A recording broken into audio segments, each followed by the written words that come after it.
राम प्रेम मित्रों, आप सभी लोग देख रहे हैं दिया सरकार चैनल के माध्यम से पंडित अश्विनी कुमार पांडे की वाणी से श्रवण करेंगे। आज श्री रामचरितमानस मानस को कलयुग का मानसरोवर कहा गया है। वो इसलिए कहा गया है क्योंकि ये मानस कलयुग में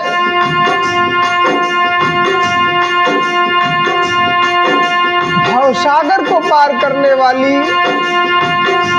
नाव के रूप में कार्य कर रहा है।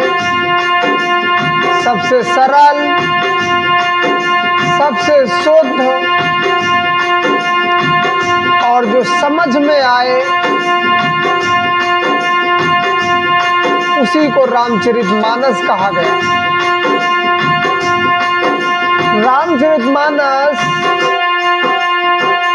जीवन का एक अमूल्य टुकड़ा श्रवण करेंगे। आज किसी भी प्रकार के संकट में आप फंसे हो तो श्री रामचरितमानस आपको ऐसा बताएगी कि आपको धैर्य रख करके किस प्रकार से इस संकट से बाहर निकलना है। तो इसलिए रामचरितमानस को यदि अगर श्रवण कर लिया जाए 10-10 मिनट, तो मैं ज्यादा बात नहीं करता। आज जो ये इतने ज्यादा हर जगह पर कांड हो रहे हैं ना, ये शायद कांड की संख्या कम हो जाएगी। यदि रामचरितमानस या राम कथा, रामचरितमानस या राम कथा यदि अनिवार्य कर दी जाए हर स्कूल, हर कॉलेज, हर स्तर पर, तो शायद बहुत ढेर सारे सुधार इस समाज में आ जाएंगे। तो इसलिए रामचरितमानस को मानस के तरीके से यदि पढ़ा जाए, जिस प्रकार से मानस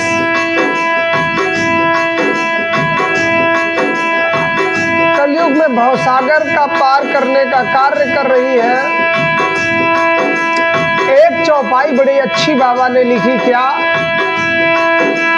जन्मो जन्म मुनि जतन कराही, जन्मो जन्म मुनि जतन कराही,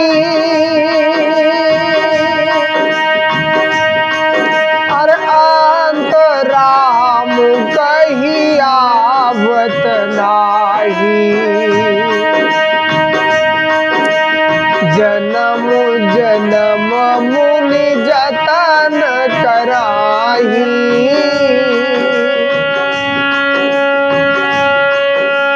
अंत राम कही आवत नाही। भैया गोस्वामी तुलसीदास जी ने क्या लिखा जानते हैं आप? बड़े बड़े मुनि जन्म जन्मांतरों तक तपस्या कर रहे थे, लेकिन अनेकों जतन कराए, इसलिए मोक्ष के लिए, लेकिन प्रभु का यदि अंत में नाम ही ना आया तो सारे जतन फेल हैं। तो इसलिए मैं सभी श्रोतागणों से कहूंगा कि रामचरितमानस को ना बड़े ही तरीके के साथ मन की आस्था और विश्वास के साथ इसे जब ग्रहण करिएगा ना, तो शायद आप भवसागर पार हो जाएंगे। हमारे परम पूज्य महाराज श्री गोस्वामी तुलसीदास जी लिखते हैं, कलियुग केवल नामो धारा, कलियुग केवल नामो धारा,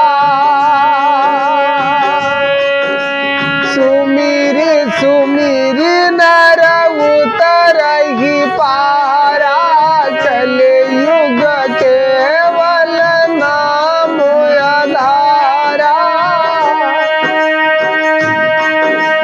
कलियुग कलियुग केवल नामो धारा,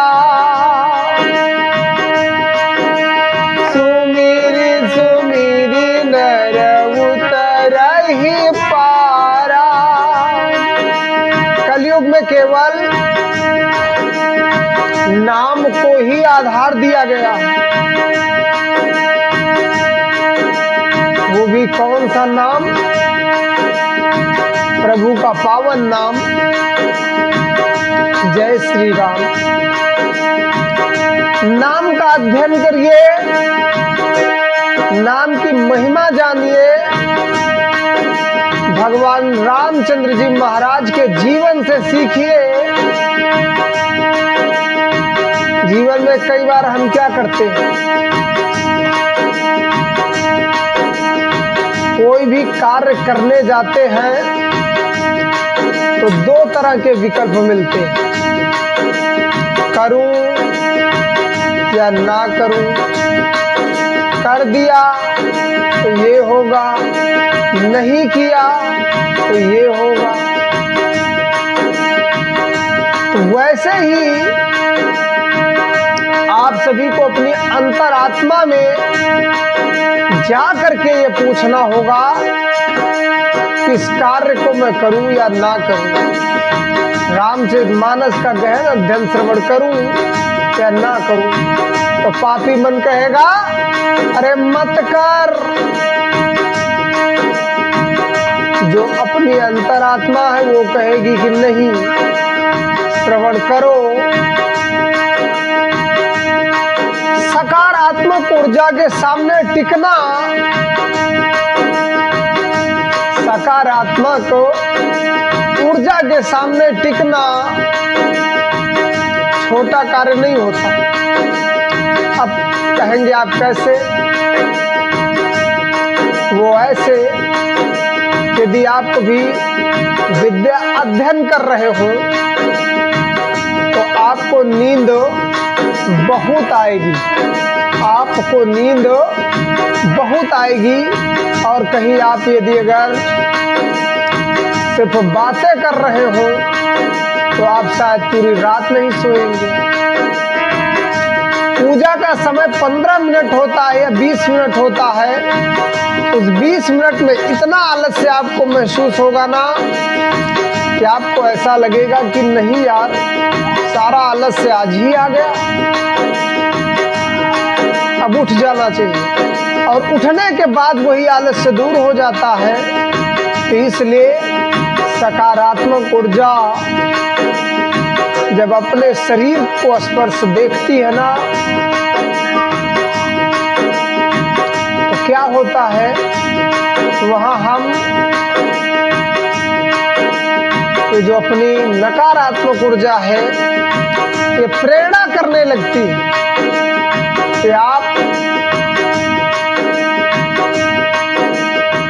ये नकारात्मक ऊर्जा आपको प्रेरणा देने लगती है कि आप एक काम करें, उठ जाइए, ये सही नहीं है। तो इसलिए मैं आप लोगों से कहूँगा कि प्रभु की भक्ति करना छोटा कार्य नहीं है, लेकिन करिएगा अवश्य, करिएगा अवश्य। आइए प्रसंग की ओर चलते हैं। महाराज राजा दशरथ की बारात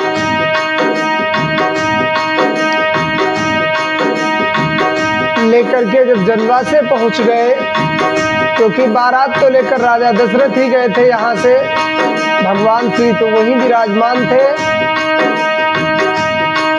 तो क्या लिखा, राम सिय शोभायवधि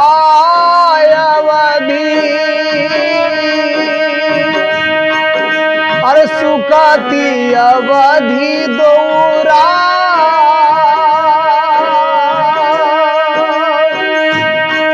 अरे जहाँ तहाँ पुरजन कहि ऐसा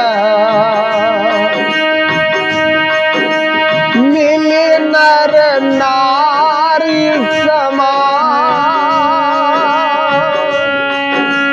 श्री रामचंद्र जी सीता जी की सुंदरता की सीमा है और दोनों राज्य के राजा की पुण्य की भी सीमा है। जहां जहां तहां जनकपुरवासी स्त्री पुरुषों के समूह इकट्ठे होकर यही कह रहे हैं, क्या,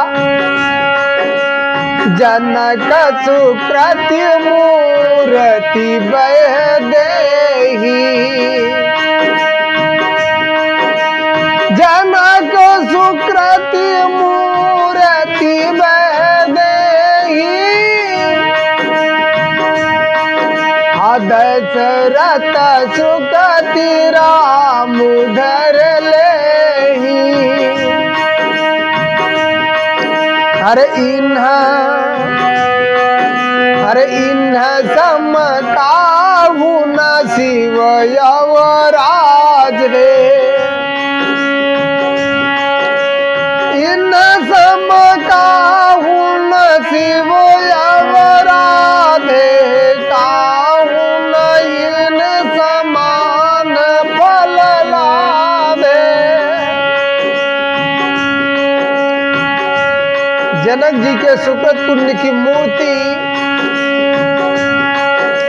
जानकी जी हैं और दशरथ जी के सुकृत देह धारण किए हुए श्री राम जी हैं। इन दो राजाओं के समान किसी ने शिव जी की आराधना नहीं की और ना ही उनके समान किसी ने फल पाए।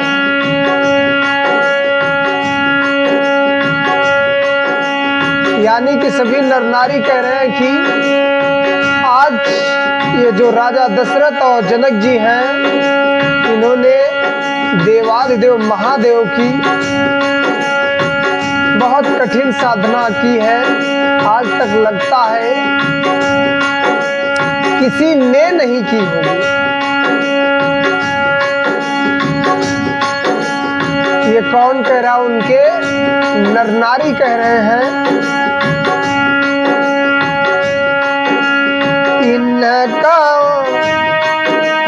इन सम को न भयउ जग माही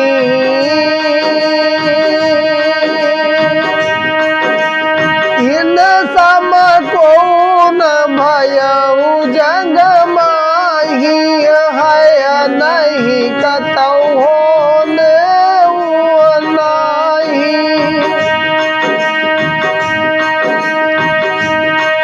अरे है नहीं कतहु होने नहीं हम सब सकल सुकृति कह राशि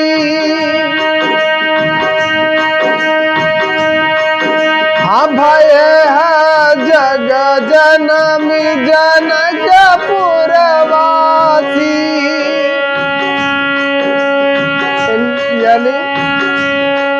अरे हम सब सकल सुकृति कह राशि भय जग जनमी जनक पुरवासी। जगत में ना तो कोई हुआ है और ना आगे होगा। हम सभी भी संपूर्ण पुण्यों की राशि हैं जो आज जनकपुर में जन्म लिए हुए हैं। जिन जानकी राम छवि देखी, जिन जानकी राम छवि देखी, अरे कोत्रुकति हम सारी छवि देखी।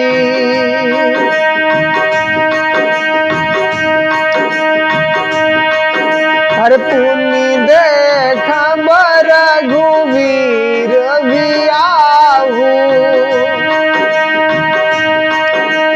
पुनि देखा रघुवीर बियाहू,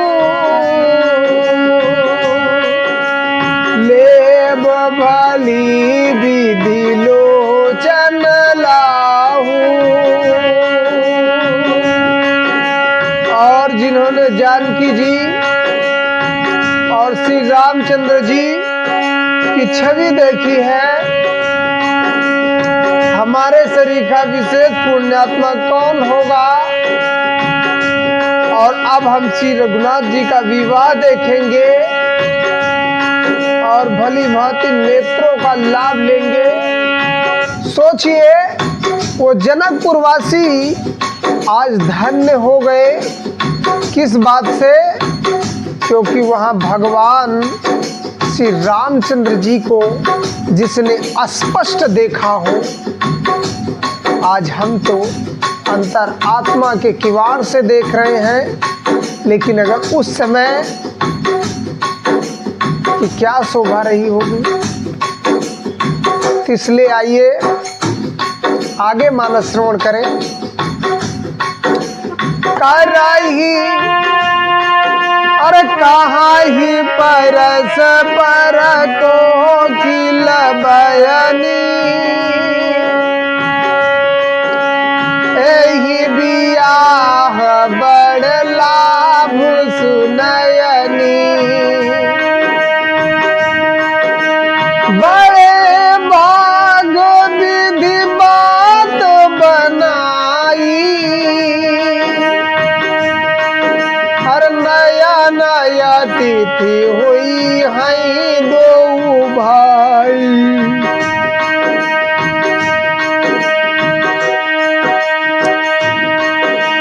बड़े भाग्य विधि बात बनाई, नया नया तिथि हुई है दो भाई।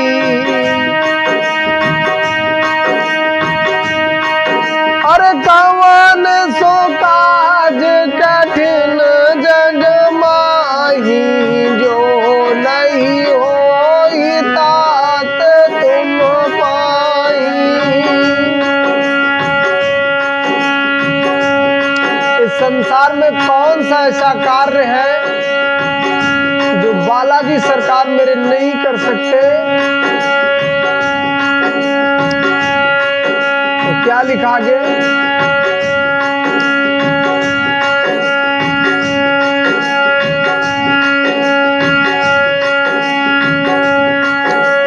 बार ही बार स्नेह बस,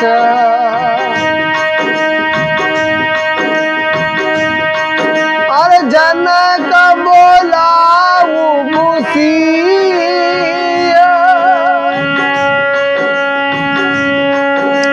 लेने आई है बंधु दो, कोटि का मुख मुनि।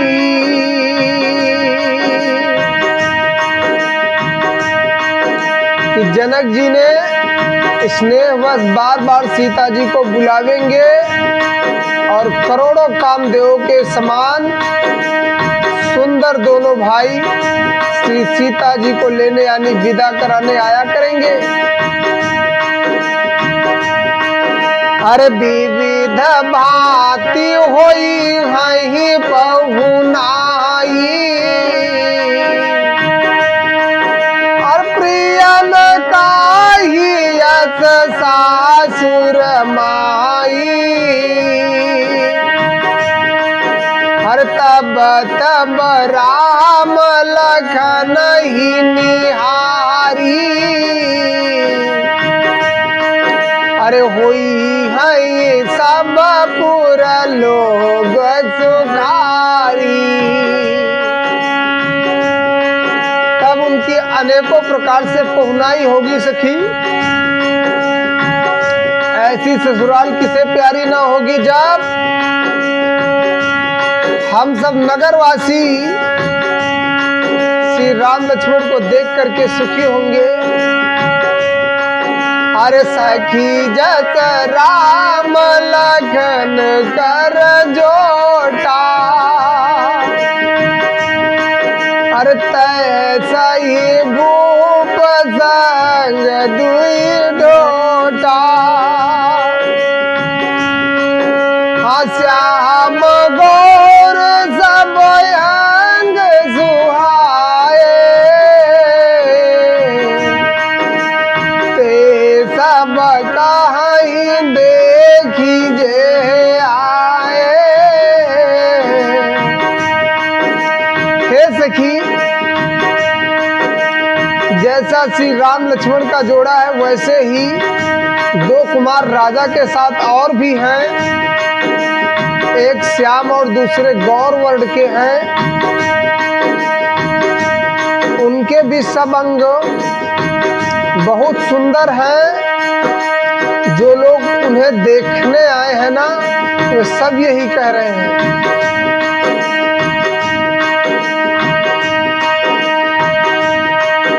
अरे कहा एक मया जुनिहारे,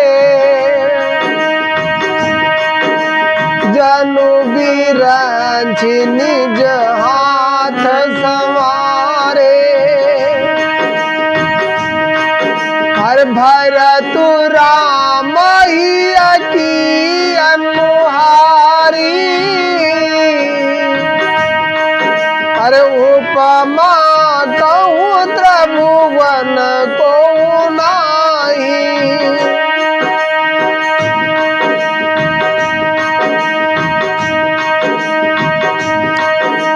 भरत राम ही की अनुहारी,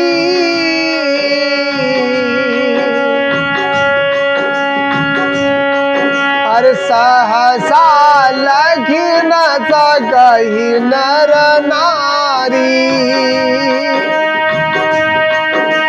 लखनु लखनु शत्रु सूदन एक रूपा नखत शिव, नख सिखते समयंग अनुपा। मन भावहि मुख बरनि न जाई, अरे उपमा कहूँ त्रिभुवन को नाही। लक्ष्मण और शत्रुघ्न दोनों भाइयों का एक ही रूप है। दोनों के नख से शिखा तक सभी अंग अनुपम हैं, मन को बड़े अच्छे लगते हैं, पर मुख से उनका वर्णन नहीं हो सकता। उनकी उपमा के योग्य लोकों में कोई नहीं है। इसलिए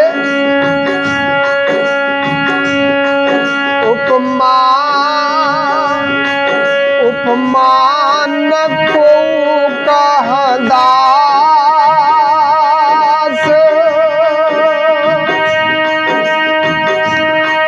उपमान को कहदास। तुलसी कहूँ कवि को विद कहे, बल विनय विशाल विद्याशील शोभा सिंधु इंद से यह कौन है। बल विनय विद्याशील शोभा सिंधु इनसे ई है। पुर नारी सकल पसारी अंचल विधि सुनावहि वचन सुनावहि। चारि भाई पुर हम सुमंगल गावही।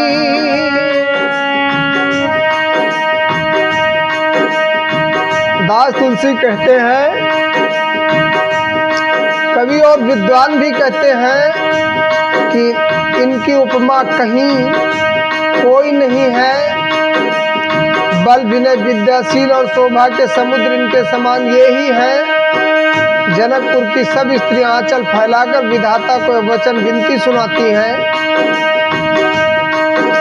कि चारों भाइयों का विवाह इसी नगर से हो और हम सब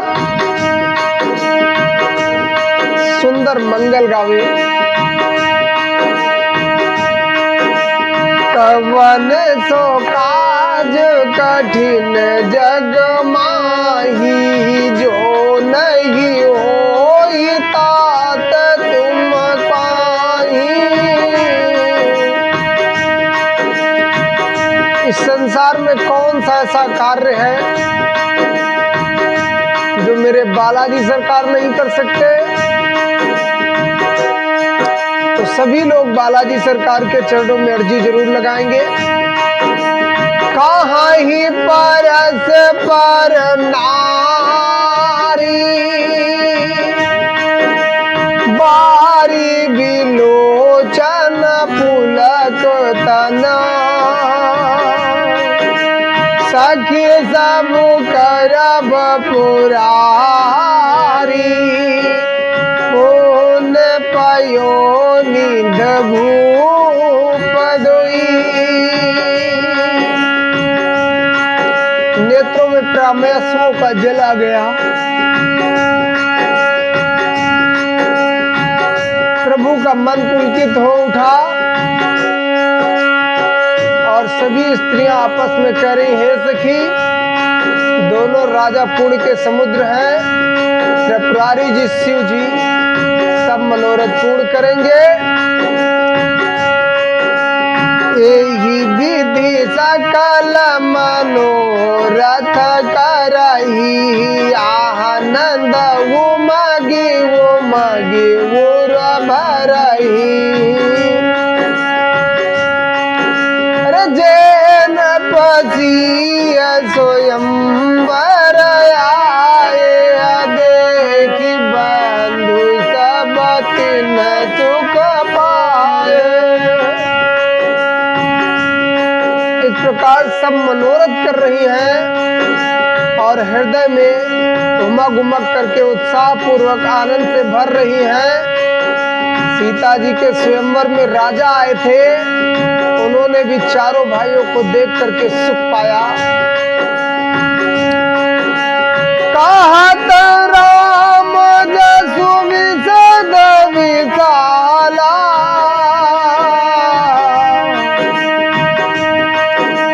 हिमरी तु गहनु। हाँ कहत राम जसु विशद विशाला, निज निज भवन गए महिपाला।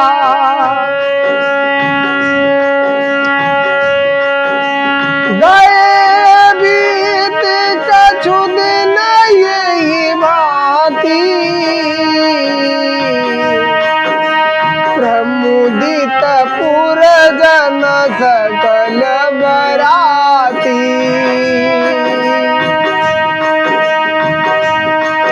श्री रामचंद्र जी का निर्मल और महान यश करते हुए राजा लोग अपने अपने घर गए। इस प्रकार कुछ दिन बीत गए। जनकपुर निवासी और बराती सभी बड़े आनंदित हुए। मंगल मूल लगन दिन आवा,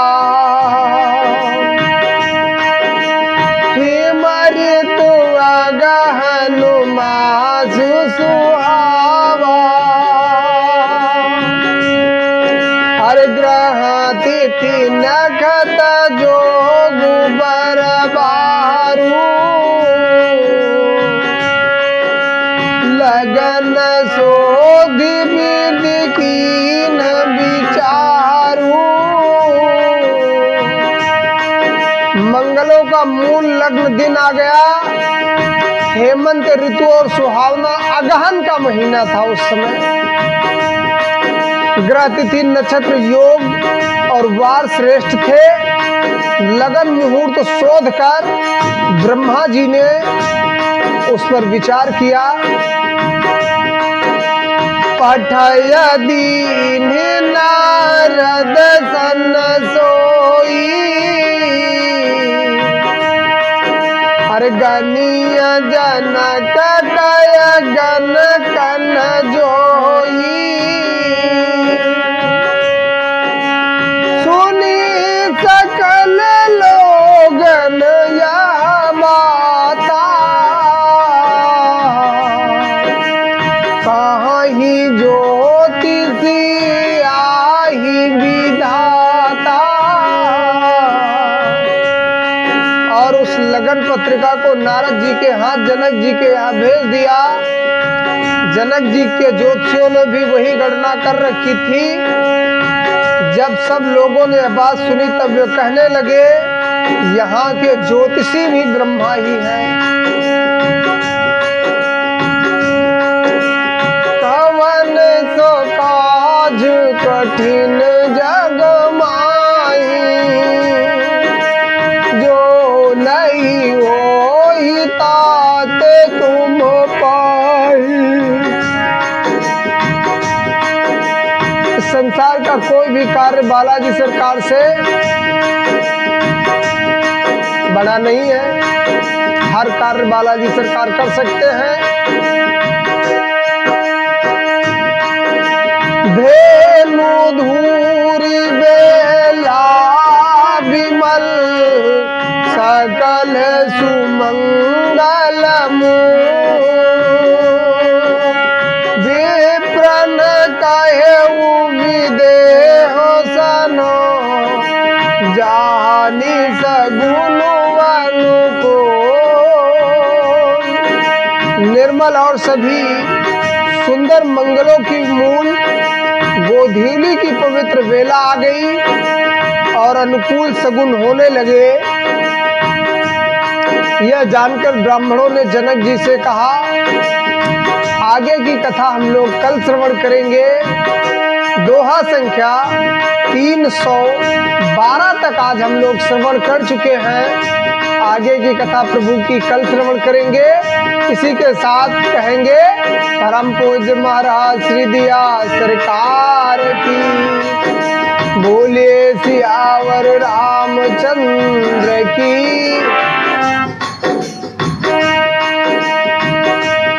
परम पूज्य महाराज जी से मैं अनुग्रह करूंगा बाबा कि सभी के मंगलमय मनोरथ को पूर्ण करे।